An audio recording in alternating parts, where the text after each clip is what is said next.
She was just 16 and the words were a ghost in the room. "It hurts when I sit." A simple, quiet complaint that the world chose to ignore.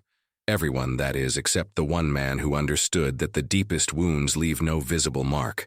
The silent Lakota tracker who watched her from the edges of a town that refused to see. Before we get into this tale, let us know in the comments, where are you watching from, and subscribe if you want more content like this one. The pain was a living thing inside Anya. It had its own rhythm, its own volition. It was not a simple ache, not the clean, sharp sting of a cut or the dull throb of a bruise. It was a dense, coiling presence that took root at the base of her spine and held her hostage. To sit was to invite it, to awaken it. It was a pressure, a grinding, a deep and intimate violation that turned the most mundane acts, a class, a meal, a moment of rest, into a negotiation with torment. The world, a place of chairs and benches and unforgiving pews, had become a landscape of potential agony. She learned to stand when others sat, to lean against walls with a practiced casualness that she hoped looked like teenage nonchalance and not quiet desperation. Dr. Albright's office smelled of antiseptic and dismissal. He was a man made of straight lines and easy answers, and Anya's problem did not fit into his clean, sterile boxes. He watched her as she stood before his desk, her refusal to take the offered leather chair a silent act of defiance he misinterpreted as disrespect. "Anya," he had said, his voice coated in a thick layer of condescending patience. "Growing pains can be intense, especially for young women." He used the term young women as if it were a pre-existing condition. He tapped his pen on her folder, a folder that was nearly empty. He asked about stress at school, about boys, about her period. Each question was a small, polished stone he used to build a wall around her truth, walling it off until it was invisible. "There's nothing on the X-ray, nothing in your blood work. Physically, you're perfectly healthy." The unspoken words hung in the air between them. "It's in your head." He gave her a prescription for a mild painkiller and a pamphlet on adolescent anxiety. He told her to get more rest. He told her to try yoga. He did not believe her. And in his disbelief, he made the pain heavier, gave it an accomplice in the form of shame. She walked out of the clinic into the harsh, indifferent sunlight, the white paper of the prescription feeling like a certificate of her own madness. At the edge of the town, where the cracked pavement of Main Street gave way to the dusty patience of the reservation road, a man named Kyle watched her go. He saw not the defiant teenager the doctor saw, but the careful, pained gait of a wounded animal. He saw the way she carried her shoulders, as if bracing against a blow only she could feel. He was a silent man, his face a roadmap of seasons and sorrows the townspeople couldn't read and therefore feared. He saw the invisible thing she carried. He was a tracker, and he knew a trail when he saw one, even if it was a trail of pure, unadulterated pain. The world continued to demand she sit. In Mrs. Davison's history class, the hard plastic of the chair was an instrument of torture. Anya would shift, trying to balance her weight on one hip, then the other. The movement so subtle she prayed no one would notice. But they noticed. They always noticed. Whispers followed her like a second shadow. "What's wrong with her? She's so weird." The questions were not born of concern, but of a kind of predatory curiosity. Her pain was entertainment, a deviation from the norm that made their own comfortable lives feel more secure. The PE teacher, a woman with a whistle and a will of iron, saw only laziness. "Laporte," she'd bark. "Sitting on the bleachers is not participating." The irony was a bitter acid in Anya's throat. If only she could just sit. The principal's office was worse. Mrs. Gable was a fortress of pragmatism. Her office a beige tomb of good intentions. She had reports. Reports from teachers about her lack of focus. Reports about her grades, which were beginning to slide from a steady plateau into a slow, downward spiral. "Anya," Mrs. Gable began, her hands folded neatly on a spotless desk, "we're concerned. Your attitude has changed." She spoke of attitude, of focus, of potential. She used a vocabulary of institutional care that was completely divorced from Anya's reality. Anya tried to explain. The words felt clumsy, inadequate. It's hard to concentrate. When I sit down," she trailed off, the confession sounding flimsy even to her own ears. How could she describe the coiled serpent at the base of her spine to this woman who only saw in spreadsheets and attendance records? Mrs. Gable's smile was thin, a bloodless wound. All of us have things we have to push through, Anya. Adulthood is about responsibility, not comfort. It was a verdict. She was not in pain. She was weak. She was not suffering. She was failing. The dismissal was so complete, so absolute, that it almost felt like a physical blow. It solidified the loneliness, crystallizing it into a hard, sharp thing she carried in her chest. She walked home that day under a vast, empty sky, the world's sounds muffled, as if she were underwater. The constant low thrum of the pain was her only companion. As she passed the dusty lot behind the general store, she saw him again. Kyle. He was leaning against the peeling wall of the building, not looking at her, but in her direction. His stillness was profound. It wasn't the idle stillness of a man with nothing to do. It was the focused, patient stillness of a hunter. But his gaze held no menace. It held only a quiet, unnerving recognition. He was not looking at her. He was looking into her. He was watching the pattern of her limp, the weary slump of her shoulders, and for the first time, Anya felt a terrifying, unfamiliar flicker of something that was not disbelief. She found a kind of fragile peace by the creek that marked the unofficial border between the town and the reservation. Here, she did not have to pretend. She could lie on her stomach in the cool grass, the damp earth a balm against her skin, and let the tension in her body unspool, just for a moment. The gurgle of the water was a gentle, constant sound that almost drowned out the hum of the pain. It was here that he finally approached. He moved with such silence that he seemed not to walk, but to emerge from the landscape itself, a figure of bark and river stone. One moment she was alone, the next Cale was there, standing a respectful distance away, his shadow long in the late afternoon sun. Anya's heart seized, a knot of fear and defensiveness. The town's whispers about him, the strange, silent Indian man who kept to himself, flooded her mind. She scrambled to her feet, bracing herself. He did not move closer. He simply lowered himself to the ground, not sitting exactly, but squatting on his heels with an ease that belied his age. For a long time he said nothing. The silence was not empty. It was weighted, observant. He broke it not with a question, but with a statement. "The water runs fastest where the stones are sharpest," he said, his voice a low, gravelly thing, unused to forming words. He was looking at the creek, but Anya knew he was not talking about the creek. "What do you want?" she asked, her voice sharp, a tool she used to keep the world at bay. He turned his head slowly, and his eyes, dark and deep-set, met hers. There was no pity in them, and for that she was grateful. There was only a calm, steady appraisal. "A bent sapling," he said, his words slow, deliberate, "will grow crooked if it is not supported." The metaphor hung in the air, simple and devastatingly accurate. He saw the bend in her that no one else would acknowledge. Before she could form a reply, he reached into a small leather pouch at his belt and pulled out a small cloth-wrapped bundle. It smelled of earth and bitter herbs. He held it out to her. His hand was weathered, strong. "Willow bark and comfrey root," he said. "For the ache." He did not smile. He did not try to reassure her. He simply offered the remedy as a fact, a statement of truth. She hesitated, her mind a battlefield of suspicion and a desperate, aching need to be helped. Her hand trembled as she took the small bundle. It was still warm from his grasp. "Why are you helping me?" she whispered, the question raw. He rose to his feet with that same fluid silence. "The sapling does not ask the sun why it shines," he said, and then he was gone, melting back into the trees as quietly as he had appeared, leaving her with the scent of willow bark and the stunning, terrifying weight of being seen. The poultice Kyle had given her was not a cure. The pain did not vanish, but it changed. The sharp grinding edges softened. The insistent thrum receded to a dull, manageable pulse. It was as if he had given her not a medicine, but a moment of quiet, a brief armistice in a long and punishing war. And in that quiet, something else found the space to surface. That night, sleep was a shallow, restless sea. She drifted in and out of consciousness, and in one of those liminal states between wakefulness and dream, a memory returned. It was not a memory she summoned, it was an intruder.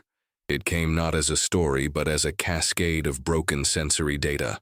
The acrid, cloying scent of a pine tree air freshener, the cheap kind that dangled from rearview mirrors, mingling with the heavy smell of gasoline. The feeling of rough, scratchy upholstery against the backs of her legs, a texture so specific and so forgotten that its return was a physical jolt. And a sound, the low, guttural idle of a powerful car engine, a sound that vibrated up through the floorboards and into her bones. The images were fleeting, disconnected. The dark silhouette of a head in the driver's seat, the glint of streetlight on a passing sign, the oppressive, claustrophobic feeling of a small, enclosed space at night. She woke up with a gasp, her heart hammering against her ribs. The pain in her spine flared, sharp and immediate. A ferocious guard dog startled from its slumber. She sat up, breathing hard, the phantom smells of pine and gasoline still clinging to the air in her bedroom. The memory was gone as quickly as it had come, leaving behind only a residue of confusion and a deep, unsettling dread. She tried to grasp it, to force it into a coherent narrative, but it was like trying to catch smoke. It was just fragments, shards of a broken mirror that refused to reflect a clear image. But it was enough. It was the first clue that the pain was not just a random cruelty of her body, it was a lock. And this strange, intrusive memory was the key. She looked at the used poultice on her nightstand, a wilted bundle of herbs and cloth. The silent man from the creek, the one the town dismissed as a ghost, had done more than ease her physical suffering.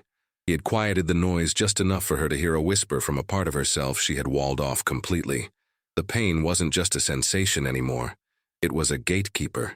It was standing guard over something. Something that had happened in a car, on a rough seat, surrounded by the smell of pine and gasoline.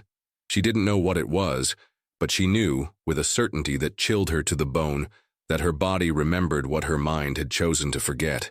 The delicate truce Kale's herbs had brokered with her body did not go unnoticed, but it was, like everything else about her, misinterpreted. At school, her ability to sit through a full class period without visibly squirming was not seen as an improvement in her health, but as proof that she had been faking it all along. The whispers changed their tune from morbid curiosity to righteous indignation. See, I told you she was just looking for attention. The judgment was a constant low-grade fever. Dr. Albright, hearing from a gossiping nurse that Anya was doing much better, made a self-satisfied note in her file, a silent little victory for his own diagnostic prowess. It was this web of small-town self-assurance that eventually ensnared Kale. Someone, perhaps the PE teacher who saw him watching Anya walk home, or a concerned parent who saw him near the creek, made a phone call. The word unusual interest was used. It was a loaded phrase, a small, dry piece of kindling tossed onto a pyre of pre-existing suspicion. The duty of investigating fell to Sheriff Brody, a man whose worldview was as flat and uncomplicated as the prairie that stretched west of town. Brody liked his world in black and white, good and bad, town and reservation. Kyle did not fit neatly into any of his preferred categories, which made him a problem. Brody found Kale mending a fence line on the edge of his small, dusty property. The sheriff's truck kicked up a cloud of dirt, an assertion of authority before a single word was spoken. "Kyle," Brody said, not bothering with a greeting, "I'm getting reports you've been bothering the Laporte girl." He leaned against his cruiser, all casual intimidation. Kyle didn't stop his work. He methodically wrapped a piece of wire, his movements economical and precise. He looked up only when the wire was secure. "I have not bothered her," he stated. It wasn't a defense, it was a fact. Brody sighed, a theatrical display of a patient man pushed to his limit. "Look, folks are concerned. A man your age, paying that much attention to a teenage girl. It doesn't look good." Kyle wiped his hands on his worn jeans and finally gave the sheriff his full attention. His gaze was unnervingly direct. "You see a girl," he said, his voice low and even. "You do not see the stone she carries." Brody scoffed, waving a dismissive hand. "Spare me the reservation mumbo-jumbo, Kyle. I don't know what kind of game you're playing, but it ends. Stay away from her. Am I clear?" The threat was unambiguous. The power of the law, The weight of the town's prejudice was being brought to bear. Kyle stood his ground, a silent, weathered pillar against the wind. He did not agree or disagree. He simply watched as the sheriff got back in his truck and drove away, leaving another cloud of dust to settle over the land. The confrontation did more than just warn Cale away. It raised the stakes. It transformed his quiet act of compassion into something illicit, something dangerous. He was now an outcast, not just by choice, but by decree. And helping Anya was no longer just a matter of principle. It was an act of subversion against the town that had already convicted them both. The sheriff's warning was a ripple that reached Anya through the town's ever-active grapevine. Her mother mentioned it casually, a warning disguised as concern. Sheriff Brody told Mrs. Henderson he had a talk with that man from the reservation, the one who lives out by the old road. You should be careful, Anya. The implication was clear. Kyle was a danger. But Anya heard something different. She heard the sound of a closing door, the world conspiring to isolate her again with her pain and the terrifying, fragmented memory it guarded. The town's disbelief was a fortress, and Cale was the only one who had ever offered her a way out. She had to choose. Trust the world that had consistently failed her, or trust the silent, strange man who had looked at her and seen the truth. The choice was not as difficult as it should have been. She did not look for him. She knew she would not find him in the places men like Sheriff Brody would look. Instead, she walked to the creek, to the place of their first meeting, a place of quiet truth. She waited. As the sun began to dip below the horizon, painting the sky in shades of bruised purple and orange, he appeared, emerging from the twilight as if summoned by her silent vigil. She didn't waste time. "They told you to stay away from me," she said, her voice steady. He simply nodded, his face impassive in the dying light. "You told me about a bent sapling," she said, the words a direct reference, an invitation. "You said it needs support to grow straight." It was the closest she could come to asking for help. It was an admission that she could not do this alone. Kyle looked at her for a long moment, his eyes searching her face. He was weighing the risk, the command of the sheriff against the need of the girl in front of him. "The support can be as dangerous as the bend," he said softly, a warning. But he did not turn away. He began to walk, not towards the town, but away from it, along a barely there path that followed the creek into the darkening woods. She followed without hesitation.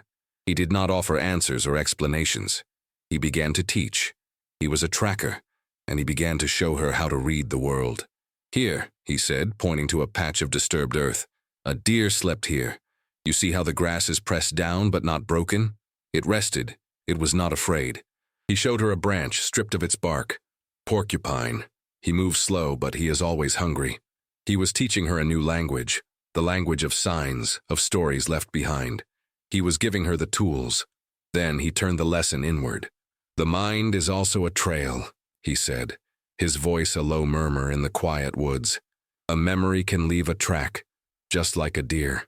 You do not chase it. You follow it. Where does the trail go cold in your mind? What scent is on the wind there? What is the broken branch you are afraid to touch?" He was giving her a map, a way to navigate the treacherous territory of her own trauma. He was teaching her how to track not a deer or a porcupine, but the wounded thing hiding in the shadows of her own past. The walk with Kyle shifted something deep inside her. His lessons in tracking were not just about the external world. They were a new way of understanding her internal one. He had given her permission to see her own mind as a landscape, a place with trails and shadows, a place that could be navigated rather than simply endured. That night, the barrier in her mind weakened further. The dream, when it came, was not just a cascade of sensory fragments. It was a scene, sharp and terrifyingly coherent. She was in the back seat of a car. The same cheap pine air freshener, the same rough upholstery. But now she could see. The dome light was on. 2 men were in the front seats. Their faces were clear. One was a man she vaguely recognized, someone who worked at the quarry outside of town. The other was Dale Albright, the doctor's son, a local hero, the star quarterback who had his picture in the paper every autumn. His face, usually arranged in a charming, easy smile, was tight with anger. He and the other man were arguing, their voices low and venomous. Dale was driving too fast down a twisting, unpaved road. The car fishtailed, and she was thrown against the door, then slammed back against the seat. The impact was a brutal, physical shock. It radiated from the base of a spine, a starburst of pain that was horribly, intimately familiar. This was it, the origin point. The pressure in the seat was the epicenter of the earthquake that had been rattling her body for months. She saw Dale's eyes in the rearview mirror. They were cold, devoid of the charm he wore like a second skin. He saw her watching him. He saw her fear. The memory ended there, abruptly, cutting off like a severed film strip. She woke up tangled in her sheets, the silent scream still lodged in her throat. The pain in her back was a roaring fire, a physical echo of the terror her mind had replayed. It wasn't just pain anymore. It was a message. It was a warning. It was the physical cage her body had built around the memory to keep her safe, to keep her from remembering the look in Dale Albright's eyes, the boy the town adored, the son of the man who told her the pain was in her head. The irony was suffocating. The pain wasn't a product of her imagination. It was a product of his son's violence. It was a brand, a physical reminder of a threat, a silent testament to a secret she had been forced to keep, even from herself. The truth was a heavy, cold stone in her gut. Dale Albright. The name echoed in her mind, recontextualizing every dismissive smile from his father, every condescending word from the town that idolized him. She found Cale the next day, not at the creek, but deeper in the woods, where he was stripping sinew from a fallen branch. He knew before she spoke. He saw the new, hard certainty in her eyes. She told him, her voice low and stripped of all emotion. Dale Albright, the quarry worker, the car, the argument, the look in his eyes. Cale listened without interruption, his face a mask of grim stone. When she finished, the woods were silent save for the rustle of leaves in the wind. Cale knew this town. He knew the lines of power, the invisible walls that protected men like the Albrights. Going to Sheriff Brody would be a fool's errand. It would be her word, the troubled, withdrawn native girl, against the golden son of the town's most respected doctor. They would dissect her, question her stability, use her pain against her, twisting it into proof of her unreliability. They would protect their own. Cale looked at her, his gaze steady. He was not a man of the town's law. He was a man of an older, more fundamental justice. He presented her with a choice, a path that forked in the dark woods. "We can let the stone lie," he said, his voice even. "I can teach you how to carry it. I can show you how to build your strength around it so it does not crush you." It was a genuine offer, a life of managing the pain, of accepting the wound and learning to live with the scar, survival. Or, he continued, his eyes darkening, "we can follow the track to its end. We can find the truth, not for them." He gestured vaguely in the direction of the town. "For you. But this trail is not safe. It leads back to the dark place. It leads back to them." He was offering her a chance not just to survive, but to reclaim something. It was a morally ambiguous path, one that would likely operate outside the clean lines of the law Brody enforced. It was a path of finding proof, of unearthing a secret that two powerful men wanted to keep buried. It was dangerous, but for the first time, Anya felt a flicker of power. The pain had controlled her for so long, had made her a passive victim of her own body. Now, she understood its source. And in that understanding, there was strength. She looked at Cale, the silent tracker who had believed her when no one else would. She thought of the bent sapling. She would not let it grow crooked. "We follow the track," she said, her voice clear and strong. "To the end." Their hunt began not with accusations but with memory and landscape. Anya's mind was the map, and Cale was the guide. He asked her to close her eyes and return to the car, to the terror, but this time as a tracker, not a victim. "What did the air feel like?" he asked. "Was it cold? Humid? Did you smell the pines before you saw them?" He made her rebuild the scene from the outside in, using sensory details to anchor the memory. The road, she remembered, was unpaved. The trees were close, their branches scraping the sides of the car. It was an old logging road. There were only a few such roads left in the foothills east of the reservation. For 2 days, they walked. Kyle moved with a purpose that was both relentless and patient. He taught Anya to see the subtle language of the land, a bent twig, a scuff mark on a stone, the age of a tire track. He was teaching her his art, and in doing so, he was giving her back her agency. On the third day, Anya felt a jolt of recognition.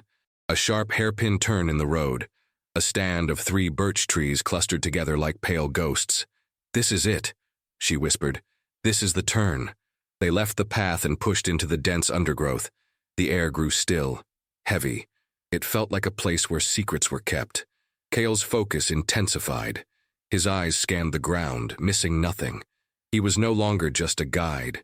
He was a hunter closing in on his quarry. He found the first sign, a dark, greasy stain on the earth smelling faintly of oil. Then, a few feet away, a crushed cigarette butt, a brand favored by the workers at the quarry. The pieces were falling into place. They were on the right trail. They moved deeper into a small clearing, a place where a car could easily pull over and be hidden from the road. And there, glinting in a patch of sunlight that broke through the canopy, was a small shard of red plastic. Cale picked it up. "Tail light," he said, his voice flat. A car had backed into something here, hard. Anya's breath caught in her throat. Her body remembered the jolt. And then, she saw it. Half hidden beneath a season's worth of pine needles and decay was a small, familiar shape. She knelt, her fingers trembling as she brushed away the debris. It was a barrette. A simple beaded barrette her grandmother had made for her, one she thought she had lost months ago.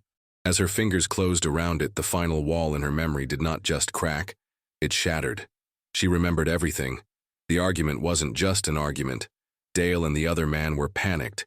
They pulled something heavy out of the trunk, wrapped in a tarp. They dragged it into the woods. She didn't see what it was, but she saw the terror on their faces. They saw her in the back seat, her eyes wide. Dale had climbed in the back with her, his face inches from hers. He grabbed her, his fingers digging into her arms, pressing her back into the seat with all his weight. "You didn't see anything," he'd hissed, the threat of venomous promise. "You say a word, and no one will ever find you." The pain wasn't just a psychosomatic echo of the jolt. It was the physical embodiment of his threat, of the pressure he used to pin her into silence. Holding the barrette, standing in the place where her voice had been stolen, she finally understood. The pain had been trying to speak for her all along. The walk back from the woods was silent. The beaded barrette was a cold, hard weight in Anya's pocket, a tangible piece of her stolen past. The knowledge of what had happened, of what Dale Albright and the quarry worker had done, settled not as a victory, but as a heavy, somber truth. They did not go to Sheriff Brody's office. To hand the barrette over to him would be to hand her story over to a system that had already judged her. Would be her word, her trauma, her reclaimed memory put on trial. Cale understood this. The town's justice was a blunt instrument, and it was not designed to heal wounds like hers. His form of justice was quieter, more patient, like the land itself. True power, he knew, was not in confrontation, but in consequence. They never spoke of a plan, but a silent understanding passed between them. A few weeks later, an anonymous letter typed on an old machine and mailed from a neighboring state arrived at the regional office of the Environmental Protection Agency. The letter was spare, clinical, and devastatingly precise. It detailed the illegal dumping of toxic waste from the quarry into the protected watershed in the eastern foothills. It mentioned specific dates, specific access roads, and even the make and model of a certain blue sedan often seen in the area after hours. It was a trail of breadcrumbs that no federal agent could ignore. The investigation was swift and quiet. It didn't make the front page of the local paper, but the whispers started all the same, about the men in suits asking questions at the quarry, about the soil samples being taken from the old logging roads, about the quarry worker who suddenly quit his job and left town without a word, about Dale Albright, who was pulled from his pedestal for questioning, his golden boy image tarnished by a scandal he couldn't charm his way out of. His father's influence could not stop the federal investigation, and the Albright name, once a symbol of respect, became linked to poison and deceit. The victory was not loud, but it was absolute. For Anya, the healing was a slow dawn. The truth did not magically erase the pain, but it robbed it of its power. It was no longer a monstrous unknown entity holding her hostage. It was a scar. It was a story she now owned. The final scene of her struggle took place not in a courtroom or an office, but by the creek, the place where she had first been seen. She sat on the cool, damp earth, her back straight. The pain was still there. A dull, distant echo, the ghost of an old ache. But it was only an echo. It no longer screamed. It no longer commanded. She could sit. She could breathe. She was no longer the girl who was defined by what hurt her. She was the girl who had tracked her own soul through the wilderness and brought it home. From a distance, hidden in the shadows of the cottonwood trees, Kyle watched. His work was done. He had not fixed her, but had given her the tools to fix herself. He remained the silent guardian, the quiet tracker, a testament to a different way of seeing, a different kind of believing. The hope was not in a world suddenly made perfect, but in the fierce, quiet resilience of a girl who had reclaimed her own story, and in the steadfast presence of the man who had known all along that it was true.